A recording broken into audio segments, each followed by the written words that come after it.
जय हिंद साथियों। इस YouTube चैनल में हम NCERT पढ़ रहे थे 9th क्लास साइंस की, जिसमें फर्स्ट चैप्टर हमारे आसपास के पदार्थ में 7 पार्ट पढ़ चुके थे, यानी चैप्टर को अच्छे तरीके से ख़त्म कर चुके थे। आज का एक छोटा सा पार्ट बना रहा हूँ मैं, पार्ट नंबर 8, जो कि MCQ क्वेश्चन पे आधारित है। इसमें मैंने NCERT में से 10 बहुत ही अच्छे क्वेश्चन बनाए, जिनको आप 5-7 मिनट लगा के देख लीजिए और उनके उत्तर आप खुद भी कर सकते हैं, मैं भी करवा रहा हूँ। तो चलते हैं बच्चों, इसी के साथ आ जाइए। क्लास 9 चैप्टर 1 MCQ साइंस के क्वेश्चन है। पहला प्रश्न है कि प्रश्न संख्या 1 है, निम्न में से पदार्थ नहीं है। तो निम्न में से पदार्थ नहीं है, ऑप्शन ए हवा, बी पानी, सी मिट्टी, डी प्रकाश। 1 मिनट के लिए आप भी सोचें इसका राइट आंसर क्या होगा। अब पदार्थ का मैं पूरा समझाते हुए बताऊंगा। पदार्थ बताया था, पदार्थ जो आपका स्थान घेरता है और जिसमें वजन होता है।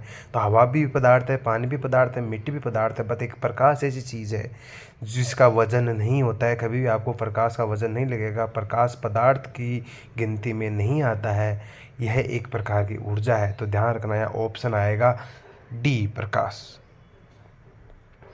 आ जाइए नेक्स्ट क्वेश्चन।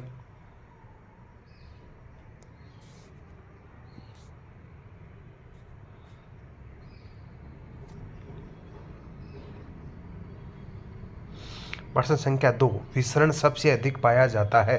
विसरण बताया था सबसे अधिक किसमें पाया जाता है। विसरण सबसे ज़्यादा उनमें पाया जाता है जिनमें कण सबसे ज़्यादा गतिशील होते हैं। तो गैस के कण सबसे ज़्यादा गतिशील होते हैं। पहले ऑप्शन पढ़ते हैं, ठोस, द्रव्य, गैस। सभी में बराबर नहीं, सभी में बराबर नहीं होता। सबसे ज़्यादा विसरण पाया जाएगा गैस में। तो इसका आंसर सी जाएगा, एकदम सही। नेक्स्ट क्वेश्चन आ जाइए। सबसे अधिक गतिज ऊर्जा पदार्थ की किस अवस्था में पाई जाती है। सबसे अधिक गतिज ऊर्जा पदार्थ की किस अवस्था में पाई जाती है। ये भी अच्छी तरीके से पढ़ाया था आप लोगों को। सबसे ज़्यादा गतिज ऊर्जा गैस अवस्था में पाई जाती है, क्योंकि गैस अवस्था में कण दूर दूर होते हैं, अतः वो कण एक दूसरे को खींचते नहीं हैं। तो गतिज ऊर्जा सबसे ज़्यादा गैस में पाई जाती है। तो इसमें भी ऑप्शन सी सही करेक्ट होने वाला है। आराम से एक बार देख लीजिए ऑप्शन को। आप नीचे PDF भी डाल दूंगा, उसमें आप टिक लगा लेना। नेक्स्ट क्वेश्चन, प्रश्न नंबर 4 आ जाइए। प्रश्न नंबर 4, पदार्थ की किस अवस्था में कणों की गतिशीलता अधिकतम होती है। ध्यान से पढ़िए क्वेश्चन को। पदार्थ की किस अवस्था में कणों की गतिशीलता अधिकतम होती है। वही वाली बात हो गई है। तो सबसे ज़्यादा गतिशील कण कब पाए जाएंगे, गैस में। तो इसमें ऑप्शन कौन सा सही हो जाएगा, ऑप्शन नंबर सी। आ जाइए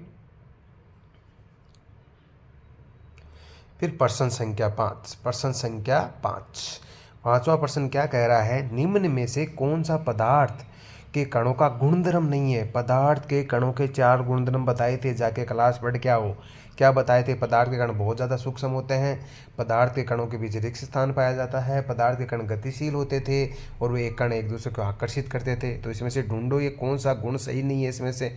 तो पहला पढ़ो, पदार्थ के कण अति सूक्ष्म होते हैं, बिल्कुल सही बात है ये तो। पदार्थ के कणों के बीच रिक्त स्थान पाया जाता है, ये भी सही बात बोली है।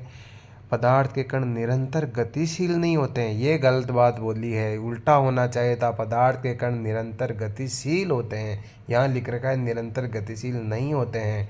तो यहाँ ऑप्शन नंबर सी जाएगा, क्योंकि आपको क्वेश्चन में क्या पूछा है, क्वेश्चन में ये पूछा गया है तुम्हें कि कौन सा गुणधर्म नहीं है, तो सी वाला नहीं है। क्वेश्चन संख्या 6 आ जाओ।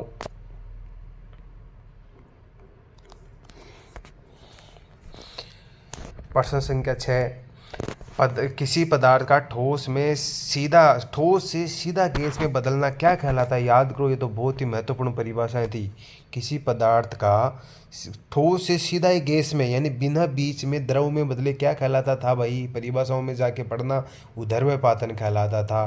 तो इसमें ऑप्शन नंबर कौन सा सही हो जाएगा, सी, ऊर्ध्वपातन। याद करो अच्छे से। नेक्स्ट क्वेश्चन आ जाइए।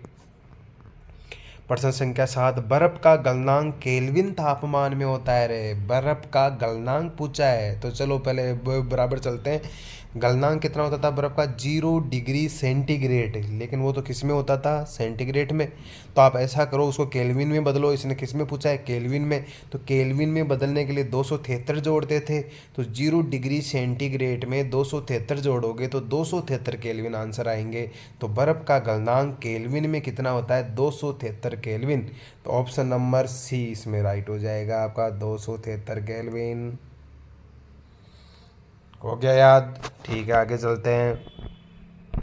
नेक्स्ट क्वेश्चन, पानी का खवतनांक होता है, देखो नीचे पानी का खवतनांक यानी पानी कितने पे उबलता था रे, 100 डिग्री सेंटीग्रेड पे। लेकिन यहाँ पे सब क्या के लगे हुए हैं, मतलब ये केल्विन में पूछ रहा है। तो केल्विन में बताने के लिए 273 दे और जोड़ दो 100 में, 100 में 273 जोड़े तो कितने हो जाएंगे, 373 केल्विन। तो इसमें आंसर बी सही हो जाएगा आपका, आंसर बी, ये लीजिए। नेक्स्ट क्वेश्चन, क्वेश्चन नंबर 9 आ जाए भाई, बहुत अच्छा प्रश्न है। ऊर्ध्व पातन का उदाहरण है, कौन सा? ऊर्ध्व पातन किसमें होता था? ऊर्ध्व पातन के 4 एग्जाम्पल बताए थे रे, सूखी बर्फ बताई थी, कपूर बताया था, आयोडीन बताया था और अमोनियम सल्फेट बताया था। तो ऑप्शनों में आओ, ए में लिख रखा है सूखी बर्फ है, ठीक है, ये भी है। बी कपूर, कपूर को एक नेप्थलीन भी बोल देते हैं, ये भी सही है। सी आयोडीन, बिल्कुल आयोडीन भी सही है। इसका मतलब सारे तीनों ऑप्शन सही है, तो ऑप्शन नंबर डी आ जाएगा। उपरोक्त सभी, ये सारे के सारे ऊपर वाले तीनों ऑप्शन है वो आपके ऊर्ध्व पातन के उदाहरण हैं। लास्ट क्वेश्चन, 10 नंबर क्वेश्चन में आ जाओ, बहुत अच्छा प्रश्न है। किसी पदार्थ का गैस अवस्था से सीधे ठोस में बदलना। अब की बार पदार्थ है ना वो उल्टा आ रहा है, ऊर्ध्व पातन नहीं है, गैस से ठोस में आ रहा है। तो इसको भी मैंने अच्छे से पढ़ाया है, इसको क्या कहते थे, निक्षेपण। निक्षेपण के 2 एग्जाम्पल भी बताए थे आपको। जो बर्फ़बारी होती है, बर्फ़ गिरती है या पाला पड़ता है, उसको निक्षेपण कहते हैं। तो इसमें ऑप्शन नंबर ए सही आएगा। इस प्रकार से मैंने आपको 10 क्वेश्चनों पे प्रैक्टिस कराई है। इन 10 क्वेश्चनों को आप अच्छे से लिख ले हैं, इसमें ऑप्शन नंबर ए सही कर लेना। ठीक है, इसी के लिए बहुत बहुत धन्यवाद। वीडियो अच्छा लगे तो अपने दोस्तों को शेयर करो। जय हिंद।